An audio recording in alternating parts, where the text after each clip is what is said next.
আমরা সকলেই জানি যে বাহুবলী 1 আর বাহুবলী 2 এই দুটোই মিক্স হয়ে বাহুবলী 3 যে এপিক, তো এটা চলে আসছে। তো এটার মধ্যে যে দুই ভাইয়ের যে ঝগড়াটা ছিল সেটা অনেকটাই আমরা দেখতে পেয়েছিলাম কীরকম ছিল। এখানে বাহুবলীকে কিন্তু রাজা করানোর কথা ছিল, সেই জায়গায় হয়ে গেল ভাল্লাল দেব, এবং ভাল্লাল দেব সিপাহী হওয়ার কথা ছিল, সেই জায়গা হলো বাহুবলী।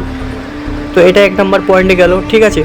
তারপরে আরেকটা ছিল যে তার মা এবং তার স্ত্রী, বাহুবলীর স্ত্রী যেটা ছিল, যে তার মা ভাল্লাল দেবকে রাজ অভিষেক করার জন্য সে প্রতিজ্ঞা করেছিল।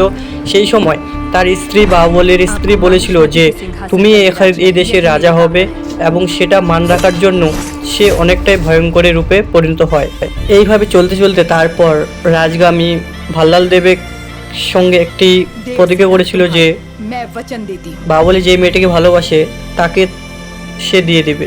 কিন্তু এখানে বাহুবলীও প্রতিজ্ঞা করেছিল যে সে দেশে রাজা হবে এবং সকল সাধারণ মানুষকে খুব ভালোবাসবে। এটা দেখে মানে সবাই খুব হিংসা করেছিল। এছাড়া যে যুদ্ধটি এখানে দেখাচ্ছে এটা তো তোমরা সবাই দেখেছো যে কীভাবে তারা দু ভাই মিলে শয়তানগুলোকে মেরে ফেলেছিল।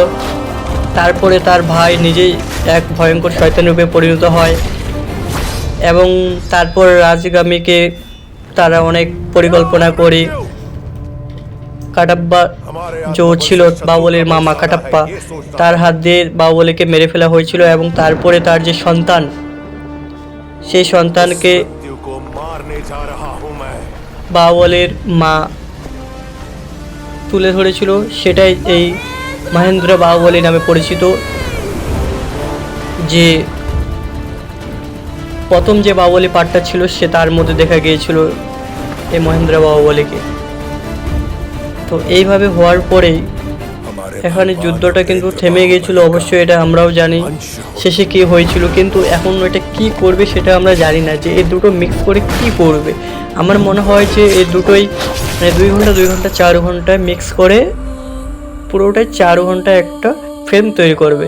না এর মধ্যে যদি কোনো কিছু দিয়ে থাকে তাহলে অবশ্যই ট্রেলারের মধ্যে দেখাতো, কিন্তু এখানে কোনো কিছু দেখাচ্ছিল না।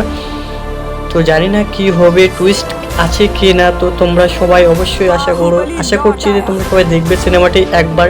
তো এটা 31শে অক্টোবরে রিলিজ হবে 2025। তো আমি যাব, তো কে যাবে অবশ্যই কমেন্ট করে জানাও।